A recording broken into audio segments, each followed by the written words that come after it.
ACBC अंतर्गत मराठा समाजाला देण्यात आलेल्या 10% आरक्षणावर मुंबई उच्च न्यायालयाच्या पूर्ण पीठासमोर सुनावणी पार पडली।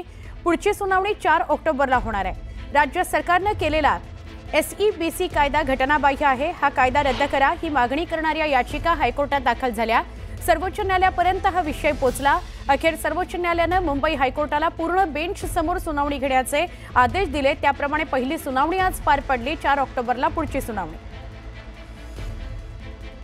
आमचे प्रतिनिधी प्रशांत बाब यांच्याशी बोलूया। प्रशांत, काय अधिक सांगाल?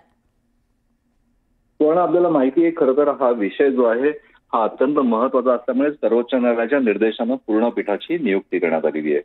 आजचा दिवस जो अत्यंत महत्त्वाचा होता, कारण मुळात मराठा समाज हा मागास नाहीये, त्यामुळे त्यांना आरक्षणाची गरज नाही हा याचिकाकर्त्यांचा युक्तिवाद, त्यांच्या वतीनं प्रदीप संचेती यांनी केलेले आग्रही युक्तिवाद, याला डॉक्टर बिरेंद्र सराफ जे महाधिवक्ता यांनी दिलेलं उत्तर हे सगळ्यात महत्त्वाचं निरीक्षण कोर्टाने आज नोंदवलं असावं। 25% म्हणजे की या महाराष्ट्रामध्ये 28% हा मराठा समाज आहे, त्यातले 25% हे आर्थिकदृष्ट्या गरीब असल्याचं महाधिवक्ता डॉक्टर बिरेंद्र सराफ यांनी स्पष्ट केलं। आणि हाच सगळ्यात महत्त्वाचा आहे। खरं तर पूर्ण पीठानं थेट विचारणा सुद्धा केली होती की सध्या मराठा समाजाला 2 प्रकारची आरक्षणे उपलब्ध असल्याचं दिसतंय, मग सरकारनं यापैकी कोणतं कायम ठेवायचं याबाबत निर्णय घेतला आहे का, हा सगळ्यात महत्त्वाचा आजच्या सुनावणीतला प्रश्न। कारण न्यायालयाच्या या थेट प्रश्नामुळे राज्य सरकारची भूमिका ही सगळ्यात महत्त्वाची मानली जाते।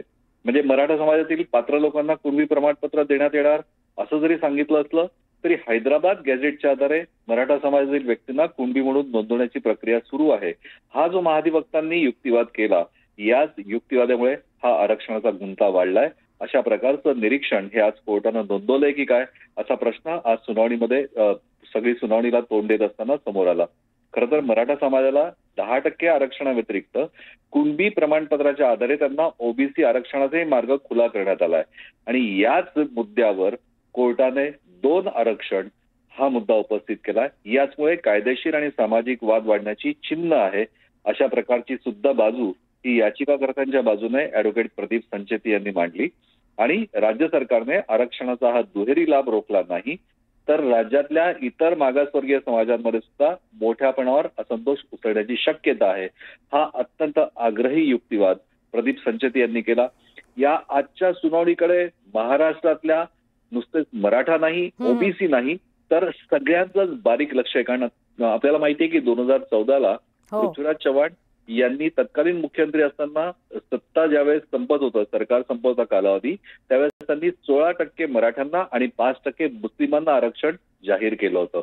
आणि याचाच फटका हा इतर आरक्षणाची मागणी करणाऱ्यांवर सुद्धा होऊ शकतो।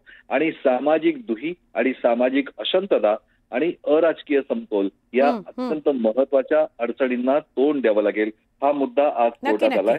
आज सरकारने भूमिका स्पष्ट करावी हे कोर्टानं स्पष्ट केलंय। 4 ऑक्टोबरची सुनावणी, 4 ऑक्टोबरला पुढची सुनावणी असेल। धन्यवाद प्रशांत, आपण माहिती दिली त्याबद्दल।